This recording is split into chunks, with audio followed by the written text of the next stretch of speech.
নমস্কার বন্ধুরা, সবাইকে সকালবেলার শুভেচ্ছা। আশা করি সবাই ভালোই আছেন, আমরাও ভালো আছি। তবে আমাদের কর্মব্যস্ত জীবনে একটু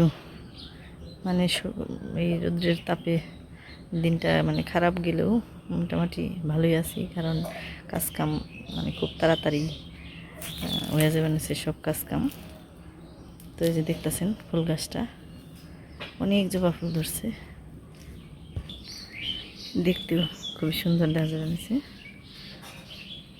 অনেক অনেক জবা ফুল। এই যে আসলে কর্মব্যস্ত বললাম এই কারণেই, কারণ আমাদের ধান কাটা শুরু হয়ে গেছে, রীতিমতো খুব তাড়াহুড়ার মধ্যেই শুরু হয়ে গেছে। তো সবসময় সারাদিন ওই কাজকাম করতেই যায়, ধান নেউড়াউড়ি করতেই যায়, তো ভিডিও করার জন্য বেশি সময় দিতে পারি না। তো এর জন্য আর কি ভালো ভালো ভিডিও তৈরি করতে পারবানো নেই। তো জানি না আমাদের কাজকর্মগুলো আপনাদের কেমন লাগতেছে, অবশ্যই কমেন্টে জানাবেন। তো এই যে দেখতেছেন দুয়ারে নেট ছড়িয়ে দিছি, রোদ যে এসে গেছে। তো এখানে যে ধানগুনে আমার দুয়ারে মেলে দিতে হইব, কারণ রোদ উঠলে সারান যায় না। ধান নেওয়ার কাজটা খুবই কষ্টের কাজ, খুবই খুবই কষ্টের। আসলে এই কষ্টদায়ক কাজগুলো আমাদের করতে হয় প্রতি বছরই, খুব বৃষ্টি বাদলার সাথে অপেক্ষা করে। তো এবছর বৃষ্টি বাদল নেই, এবছর যেমন খরায় মেরে ফেলাইলো, তো তারপরেও কাজ করতে ভালো। তো চলেন আমি ধান গুনে সরে। কালকে যে ধান মারাই করছিলাম, রাত্রি হয়ে গেছিল প্রায় 9টা, আনতে আনতে অন্ধকার, তাই আমরা এই ভিডিও করে দেখাইতে পারি নাই। যাই হোক, রাত্রে আনার পর আজকে সকালে ধান ছড়িয়ে দেবেন এসে, রোদ উঠছে প্রচণ্ড, এই কারণে ধান একটা রোদ দিয়ে তারপরে এই ময়লা পরিষ্কার করা হইবে, উড়িয়ে ধান ছড়িয়ে নিছে। দেখেন, আসলে রোদ থাকলে এখানে ধান কাটার সময় খুবই ভালো, ধান রং ভালো হবে, শুকাইতে আরাম, কষ্ট কম হবে। কাজে এতদিন বৃষ্টি হয়নি, ওখানে আর বৃষ্টির আমরা অন্তত প্রয়োজন মনে করি না। তাছাড়া ভগবান যা করে তা ভালো নিকেই করে। তাছাড়া এই ফেরা ধানের রং খুব ভালো হয়েছে, দেখেন কাঁচা হলুদের মতো দেখা যায়।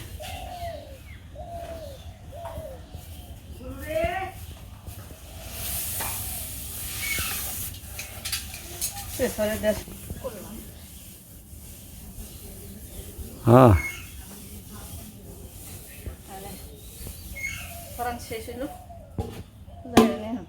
সরান শেষে যে ধান গাড়া দিয়ে দিবেন এসে, সরানের সাথে সাথে উপরের ভিট শুকিয়ে যায়। রোদে তো ধান ওখানের আগে আমাকে নিজে গই শুকান না, একদিনই তো দেওয়া হয়ে যায়, শরীরের অবস্থা শেষ। প্রথম প্রথম তো শরীরের লাই না, থাকতে থাকতে সে রোদে। হ্যাঁ, লাল হয়ে গেছে গানে। আছে আমি পূজা নাকি গাছ গরুরে কামের যে গরুর প্রতি ও খেয়াল থাকে না, খেবার দিয়া যত্ন জোগাল। খাও খাও খাও, ওই যে দেহ বিশ্বরানি উপরে উঠে রয়েছে, নাগর পায় না দেখে খাও। তোমাকে যত্ন জোগালো করুন না, আমলান টামলান দিও, খিদে না গেলে কতজন বুঝো, আমরা তো কামের তালে ব্যস্ত থাকি। তো বন্ধুরা, সকালবেলা পূজা টুজা সারার পরে খাওয়া দাওয়া করলাম, তারপর গাছতলা দেখলাম দুইটা আম পড়ছে। এই যে একটা, ওই যে একটা। আরে রোদ রে, আমগুনে পড়ে যাচ্ছে একবারে। এই যে আমগুনে লই হয় নাই, ওই রকম বাড়তি হয় নাই, কিন্তু এই যে লাল লাল হয়ে পড়ে যাবেন সে। এই যে দাঁড়া গাছের মধ্যে এই যে একটা পড়েছে, দেখছ? এই যে, আর এলো এই যেখানে আমাদের আম গাছ, ওই যে এই যে ভালোই আম ধরছে, কিন্তু এই যে কিন্তু আমগুলো সব এই যে লাল লাল হয়ে পড়ে যাবে না, পাকবো আর এই মাসের শেষ মানে বৈশাখ মাসের শেষেই আমগুলো পাকে। তো একটু টক, এখন টক, কিন্তু পাকলে পারে যে না গাছ পাকা একবার এত সুন্দর কালার হয়, মানে খেতে খুবই তখন মজা লাগে। তো আসলে এমনি পারি না, তো এবার তো গরম বেশি, এই কারণে এই কাঁচা কাঁচা আমগুলো পেরে পেরে খেয়ে নিয়েছি। তো আজকেও পাইলাম, যেহেতু 2-3টা আম পাইলাম, এখন গাছে থেকে কয়টা পারি পাইরে এই শরবত বানাবো। তো এই যে কাঁচা কাঁচা আমগুলো পার বানাচ্ছি।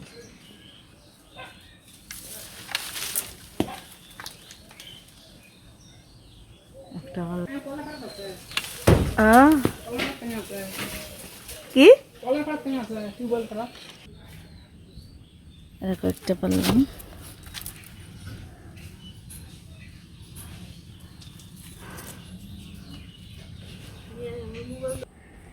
তো এই যে বন্ধুরা আমগুলো কিছু পারলাম, 2টা করে পাইলাম। তাই আমগুলো এখন আমি সিদ্ধ করবো। তো অবশ্যই কেটে আমের যে বিচি আছে ভিতরে, বিচিগুলো ফালিয়ে ধুয়ে তারপর সিদ্ধ। বন্ধুরা এই যে কুড়িয়ে পাওয়া আমগুনেরে মানে ফালিয়ে না দিয়ে নষ্ট না করে এই যে আমি একটু কাজে লাগাই আমগুনের সিদ্ধ করে বানিয়েছি। এর মধ্যে একটু লবণ দিয়ে দিই, এই যে সামান্য পরিমাণ লবণ দিয়ে দিলাম।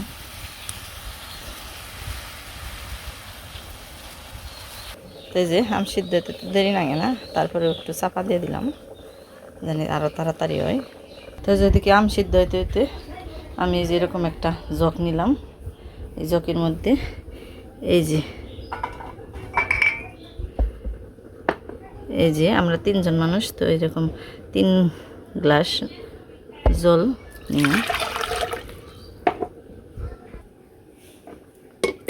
তো এই যে 2 গ্লাস দিলাম, এই যে 3 গ্লাস দিলাম। তো এর মধ্যে এই যে মেলামাইনের চামিচের 6 চামচ চিনি দিব। এরপর আবার টেস্ট করে তারপর আবার দিব যদি দরকার হয়, কারণ আমার আমগুলো এলো একটু টক টক। 6 চামচ দিল, 5 চামচ, 6 চামচ। তো এই যে চিনি মানে ভালো করে গলুকো জলের মধ্যে। আমি এদিকে দেখি এ সিদ্ধ হলো নাকি আমগুলো। তো এই যে আমগুলো সিদ্ধ হয়ে গেছে, তার আমগুলো নামিয়ে ফেলাই। তো এই যে আমগুলো এখন যে বাটির মধ্যে দিলাম, ঠান্ডা হোক। তো এই যে সবগুলো আমের এখন খোসাগুলো ছাড়িয়ে নিই।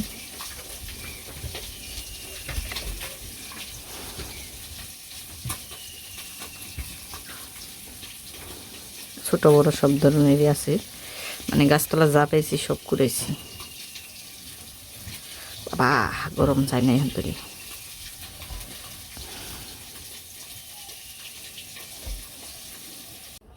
এই যে আমগুলো চুয়ার করে এই যে সবগুলো এই যে চিটকে নিয়েছি।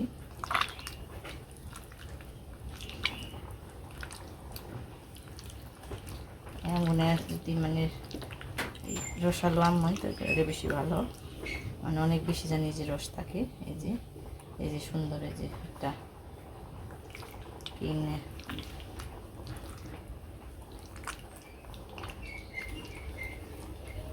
মানে যে কি বেরোছে আমের, এই যে মানে আশ ছাড়া আম যত থাকবো তত ভালো। আমার গাছের আমগুলো একদম আশ নেই, এই যে একটু আশ নেই, সব এই যে যা আছে সব মাংস আছে। তখন এই যে আমি এখানে এই চাটনি দিয়ে সাইডে নিই।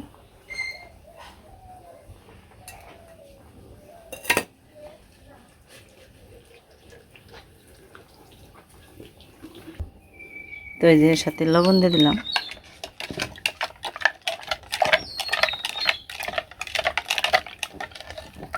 এই যে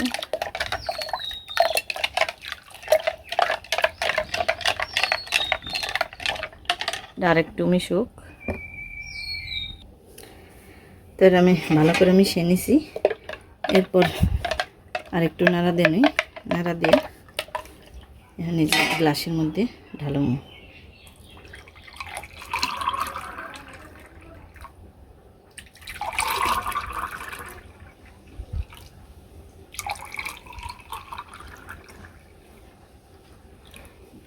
তো এই যে আরেকটু বেশি হইলো, এইটুকু আরেকটা গ্লাস নিই।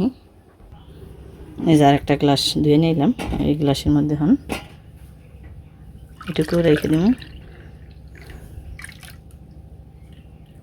এই যে মোটমাট আমার 4 গ্লাস হইল। তো এগুলো এখন আমি ফ্রিজে রেখে দেব। এরপর যখন ঠান্ডা হইব আর রোদ্রে থেকে আইব তখন এটা খামো, এবং যখন কিনে আর কি ফ্রিজে থেকে আনবো তখন আবার এটার মধ্যে একটু লেবুর রস দিয়ে দেবো, তাই খেতে আর একটু টেস্টি হইব।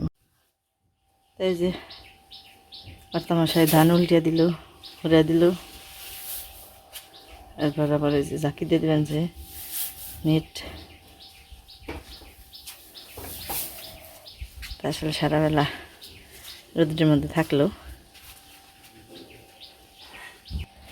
তো এই যে এই জুসটা বানিয়ে রাখছিলাম, এখন এটা খাইবো রোদ্রের মধ্যে। এলো খাই আমি কৃষক স্টার খামু। তা যাই থাকো, রোদ্রে যে থাকলা এটা তো আর মিশে কথা না।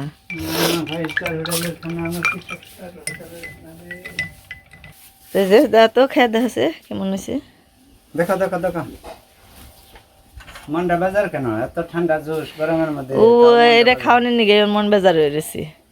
আর খারো তোর বাপে হেনুক তারপরে খা। তো মরু দিছি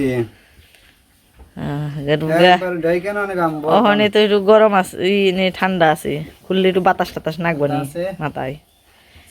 এমনি তো চুল পাইকে রয়েছে। কোনটা জানি খাইলাম রে, এটা না রে। কি রে কেমন লাগে ঠান্ডার মধ্যে? ভালো। ঠান্ডার মধ্যে না গরমের মধ্যে? হ্যাঁ কারেন্ট আছে।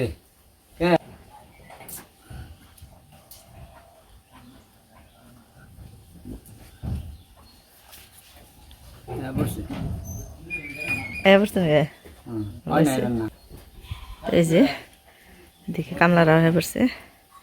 আগেও স্যালাইন দিছি, স্যালাইন খাইছি, এবার জিরাইলো, চান্দান করে ভাত খাইব। তো কেমন লাগলো? কলিজা কি ঠান্ডা হয়েছে?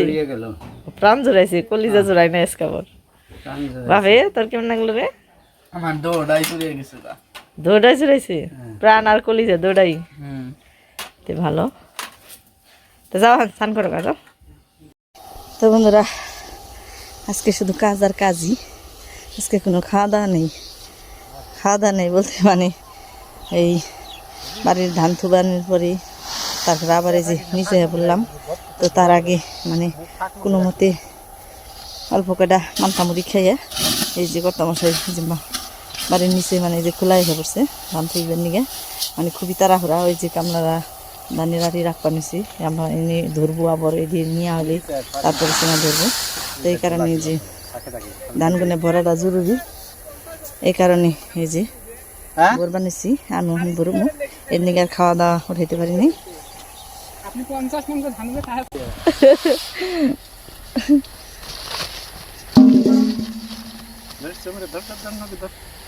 আমার জুলুম ধরিস, আমার মাথায় সমস্যা হয়েছে কি করবো, এরকম বস্তা দুইটা দুই হাতে উঠাইছেন। আরে বাবা রে, ওই যে যারা কাজ করবেন যে তারা আমার কর্তা মশাই ঠাট্টা করবেন যে টাঙ্গালের সেরা কামলা।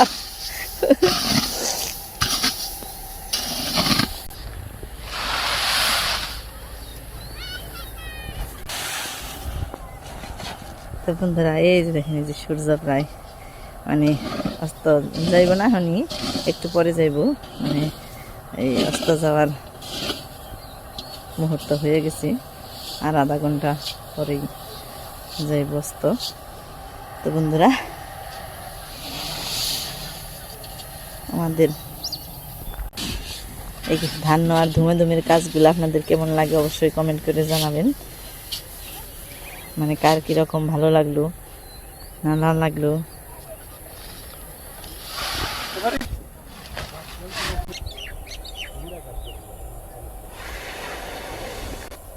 তা আজকে এ পর্যন্তই, সবাই ভালো থাকবেন, সুস্থ থাকবেন,